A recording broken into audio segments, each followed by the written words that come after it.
ფეხბურთის ფედერაციას ახალი პრეზიდენტი ყავს. ფარული კენჭისყრის შედეგები ლევან კობიაშვილისთვის გადამწყვეტი აღმოჩნდა. ვეტერან ფეხბურთელს მხარი 18-მა დელეგატმა დაუჭირა. კონკურენტ რევაზ ზარველაძემ კი 15 ხმა მოაგროვა. რაც შეეხება პრეზიდენტობის კიდევ ერთ კანდიდატს მამუკა კვარაცხელიას, დელეგატების მხრიდან დობის გარეშე დარჩა. ფეხბურთის ფედერაციის საარჩევნო ყრილობაში მონაწილეობა არ მიუღია გეგა გობეჯიშვილს, რომელიც UEFA-ს გადაწყვეტილებით სხვა დელეგატმა ჩაანაცვლა. გადამწყვეტი არჩევნების ერთი დღე, რომელმაც ლევან კობიაშვილს ფეხბურთის ფედერაციის პრეზიდენტობის პოსტი 4 წლის ვადით ჩააბარა. ნიკა მოლოდინაშვილი გიამბობთ.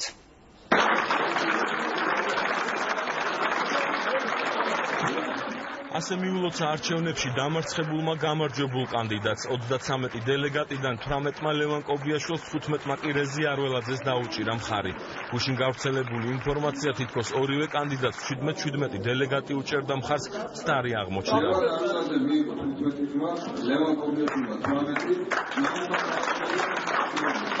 გავსი ცნობა ემოციები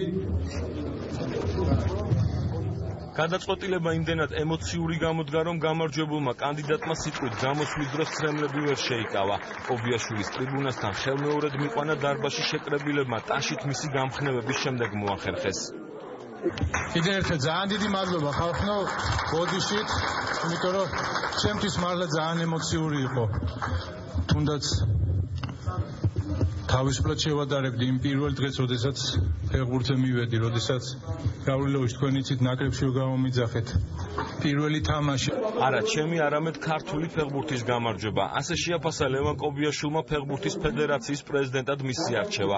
სამომავლო გეგმებს და ხედავს ფედერაციის ახალი პრეზიდენტი საზოგადოებას უახლოეს დღეებში გააცნობს.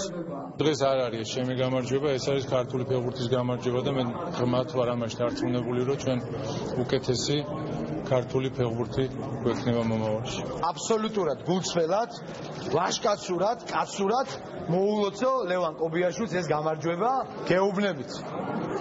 თუ როდისმე ვიფიქრებდი, რომ ეგეთი ჯოჯოხეთის გავლა მომიწევდა, არც ჩემ თავს, არც ჩემ მეგობრებს, არც ჩემ ოჯახს, არც ჩემ მშობლებს ამდენს არ ვანერული. მისი ბრალი კი არ არის ეს ყველაფერი. ყველაფერი ერთად იყო ჩემ წინააღმდეგ. არაუშავს. გაუძლებ ფეხბურთის ფედერაციის პრეზიდენტობის არჩევნებში გამარჯვება ლევან კობიაშვილს UEFA-ს ვიცე-პრეზიდენტმა გრიგორი სურკისმა და დარბაზში მყოფმა სტუმრებმა მიულოცეს. მინდა გულწრფელად გითხრათ, რომ დასრული მამაკაცის ცრემლების სისუსტეს არ ნიშნავს. ცრემლები და ემოციები, რომელიც მოწინააღმდეგეებთან შეჯიბით არის გამოწვეული, უდიდესი პატივისცემის ღირსია. მინდა აპლოდისმენტებით დავაჯილდოვოთ ეს ადამიანი, რომელმაც დღეს თანასწორ ბრძოლაში გაიმარჯვა.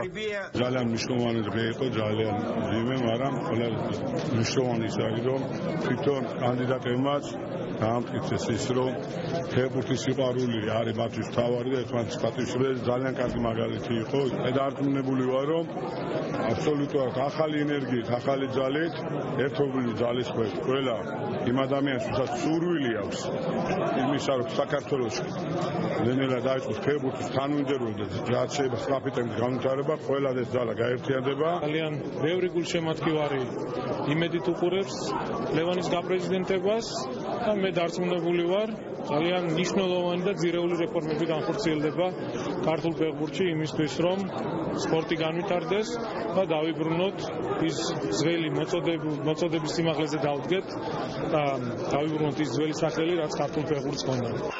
მილოცვის შემდეგ პრეზიდენტობის დამარცხებულმა კანდიდატმა სასტუმრო ჰოლიდეინი ოჯახთან ერთად დატოვა. რაც მე ვერ მოვახერხე ფეხბურთში ჩემი შვილი გააკეთებს. ფეხბურთის ფედერაციის ახალი პრეზიდენტის არჩევამდე საარჩევნო პროცესი ხმაური და დაპირისპირების ფონზე მიმდინარეობდა.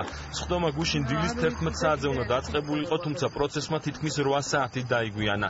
ამის მიზეზი სამართალდამცავების მიერ ერთ-ერთი დელეგატის გეგა გობეჯიშვილის ნარკოტიკების მოხმარების ბრალდებით დაკავება გახდა. სხდომა საბოლოოდ 500 ლარიანი ჯარიმის გადახდის და გობეჯიშვილის განთავისუფლების შემდეგ დაიწყო.